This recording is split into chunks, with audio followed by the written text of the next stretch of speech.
Hi friends, പവിത്ര സീരിയലിൻ്റെ പുതിയ എപ്പിസോഡിലെ മാഷിനെയും മക്കളെയും അടിച്ചൊതുക്കിയിരിക്കുകയാണ് ആ പോലീസ് കേട്ടോ. അത് കഴിയുമ്പോഴേക്കും ഒരു കോളെന്ന് പറഞ്ഞിട്ട് ഒരു കോൺസ്റ്റബിൾ ഫോൺ കൊണ്ടു കൊടുക്കുമ്പോൾ ഇങ്ങനെയുള്ള വിളികൾ മോളിന്ന് വരുന്ന അറിയായിരുന്നു. അതുകൊണ്ടാണ് നേരെ കൊടുക്കാനുള്ളത് അങ്ങ് കൊടുത്തേക്കാന്ന് കരുതിയത് എന്ന് പറഞ്ഞിട്ട് ആ കോൾ എടുക്കുന്നത്. ഹലോ, ദർശൻ വക്കീലാണ്.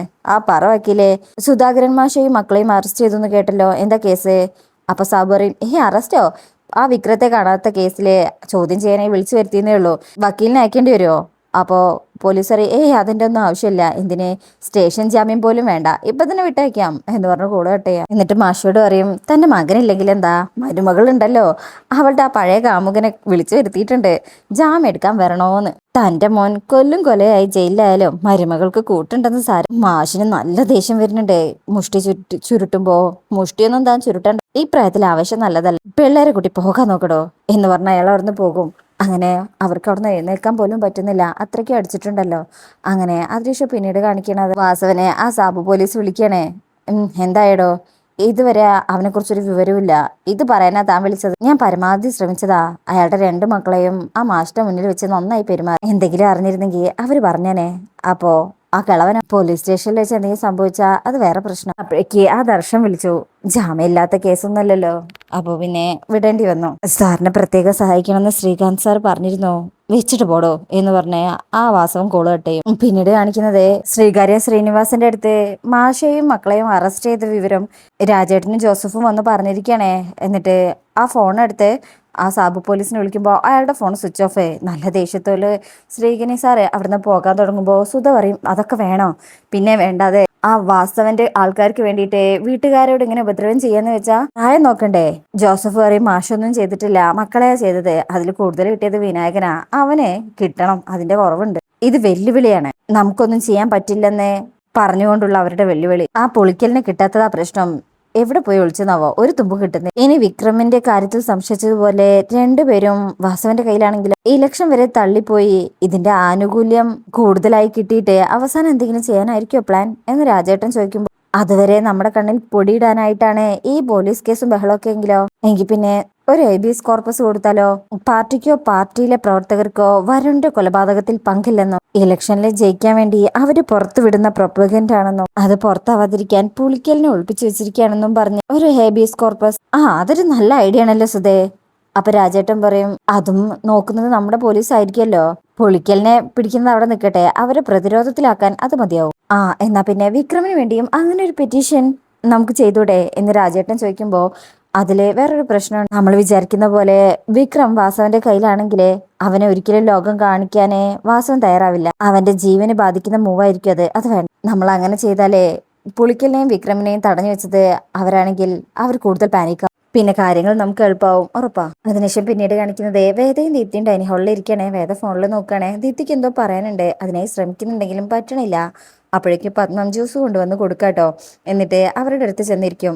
നിങ്ങളോട് കുറച്ച് സംസാരിക്കാനുണ്ടായിരുന്നു, അതിനുള്ള സമയം ഇതുവരെ കിട്ടിയില്ല. ഒരു പ്രായം കഴിഞ്ഞാൽ അച്ഛനും അമ്മയും പറയുന്നത് ശരിയല്ലെന്നും അവർ പഴഞ്ചനായി പോയെന്നൊക്കെ തോന്നിയേക്കാം. ദീപ്തിയറിത ഇത് തന്നെയാ അങ്ങനെ തോന്നലുണ്ടാക്കാൻ കാരണം. ലോകത്ത് അച്ഛനും അമ്മമാരൊക്കെ എങ്ങനെയാ, കുറെ ഉപദേശങ്ങളും തത്വവും. അവസരം കിട്ടിയാലേ മക്കളുടെ തൊണ്ടയിലിട്ട് പൊട്ടിക്കലാണ് അവരുടെ ഹോബി. എതിർക്കാൻ ചെന്നാ അതങ്ങനെയാണ് ഇങ്ങനെയാണ്, ഓണത്തിന്റെ കണക്ക്. അങ്ങനെ വേദ പറയും, ദീപ്തി അമ്മയ്ക്ക് പറയാനുള്ളത് പറയട്ടെ. ദീപ്തി പറയും, വേദേച്ചി കേട്ടോ, എനിക്ക് കേൾക്കണ്ട ഈ പഴംപുരാണം, അത്രേ ഉള്ളൂ. ദേഷ്യവും സങ്കടവും കൊണ്ട് ഭ്രാന്ത് പിടിച്ച് നിൽക്കുമ്പോഴായിരിക്കും ഈ ഉപദേശം. മറക്ക്, മുന്നോട്ട് ജീവിക്കാൻ നോക്ക് എന്ന് പറയാൻ ആരെക്കൊണ്ടും പറ്റും. അനുഭവിക്കുന്നതും ഉപദേശിക്കുന്നതും രണ്ടാണമ്മേ.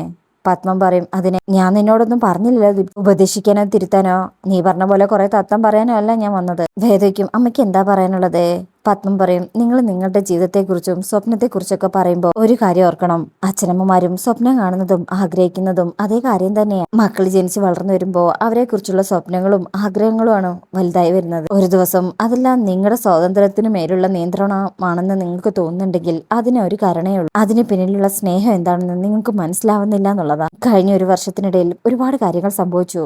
ആ ഒരു വർഷത്തിലെ അച്ഛനുണ്ടാക്കിയ നാണക്കേട് എന്തൊക്കെയാണെന്ന് നിങ്ങൾ ആലോചിച്ചിട്ടുണ്ടോ? സ്വാതന്ത്ര്യത്തെക്കുറിച്ചും വ്യക്തിത്വത്തെക്കുറിച്ചും മാത്രം ബോധ്യം ഉണ്ടായാൽ പോരാ, ഉത്തരവാദിത്വത്തെക്കുറിച്ചും കടമകളെക്കുറിച്ചും അറിയാം. അച്ഛനോട് നിങ്ങളുടെ ഉത്തരവാദിത്വം നിങ്ങൾ നിറവേറ്റിയെന്ന് തോന്നുന്നുണ്ട്. ലോകത്ത് ഒരു പെൺകുട്ടിയും ചെയ്യാത്തതുപോലെ വേറൊരു ജീവിതം തെരഞ്ഞെടുത്തു. നിനക്കത് സ്വാതന്ത്ര്യമായിട്ട് തോന്നാം, പക്ഷേ നാട്ടുകാർ പറയുന്നത് പണിക്കത്തെ ശങ്കരനാരായണന്റെ മകളെ തോന്നിവാസം കാണിച്ചു എന്നാ. ദീപ്തിയുടെ കാര്യം വന്നപ്പോഴോ ചേച്ചിയെ കടത്തി വെട്ടാനല്ലേ ഇവള് നോക്കിയത്. അപ്പൊ അവർ രണ്ടുപേരും പരസ്പരം നോക്കും. പത്മ പറയും കഴിഞ്ഞത് കഴിഞ്ഞു, ഇനി അതേക്കുറിച്ച് പറഞ്ഞിട്ട് ഒരു കാര്യവുമില്ല. പക്ഷെ തിരുത്താനും ജീവിക്കാനും ഇനിയും സമയമുണ്ട്. അതിന് തയ്യാറാവേണ്ടത് നിങ്ങളാ.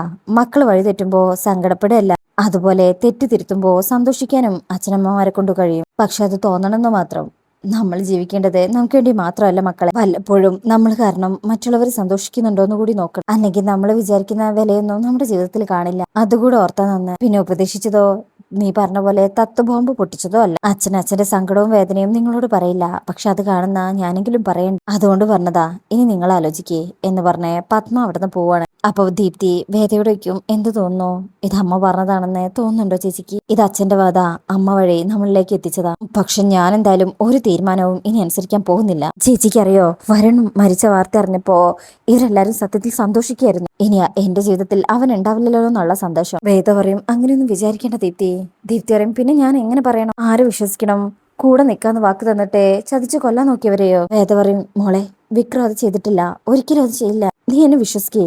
ദീപ്തി അറിയും, ഇല്ല, എനിക്ക് ആരും വിശ്വാസമില്ല. എല്ലാവർക്കും അവനവന്റെ കാര്യങ്ങൾ മാത്രമേ ഉള്ളൂ. അച്ഛനായാലും അമ്മയ്ക്കായാലും ചേച്ചിക്കായാലും ആർക്കായാലും. ചേച്ചിക്കറിയാലോ, ഒരു കാലത്തും എന്റെ ഇമോഷനെ ആരും ഈ വീട്ടിൽ വില തന്നിട്ടില്ല. എല്ലാവർക്കും വലുതേ ചേച്ചിയായിരുന്നു. വേദയെ കണ്ടുപഠിക്ക്, വേദയെ കണ്ടുപഠിക്ക് എന്ന് മാത്രമേ ഞാൻ കേട്ടിട്ടുള്ളൂ. എല്ലാ സ്ഥലത്തും ചേച്ചിക്ക് ശേഷം മാത്രം സ്ഥാനം ഉണ്ടായിരുന്ന ആളാണ്. ആ ജീവിതത്തിലെ എനിക്ക് വില തന്നത് എന്റെ വരുണായിരുന്നു. എന്നിട്ടിപ്പോ ഇവരുടെ സന്തോഷത്തിൽ അവര് പറയുന്ന പോലെ ഞാൻ ജീവിക്കണോ? ഇല്ല ദീപ്തിനെ, ഒരാൾക്ക് വേണ്ടിയും എന്റെ ജീവിതം ഹോമിക്കാൻ പോകുന്നില്ല. ഞാൻ എനിക്ക് ഇഷ്ടമുള്ള പോലെ ജീവിക്കും, ഉറപ്പ് എന്ന് പറഞ്ഞുകൊണ്ട് ദീപ്തി അവിടുന്ന് എഴുന്നേറ്റ് പോവും. വേദ കൂടുതൽ വിഷമത്തിലാവുക. അതിനുശേഷം പിന്നീട് കാണിക്കുന്നത് മാഷ്ട വീട്ടിലാണ്.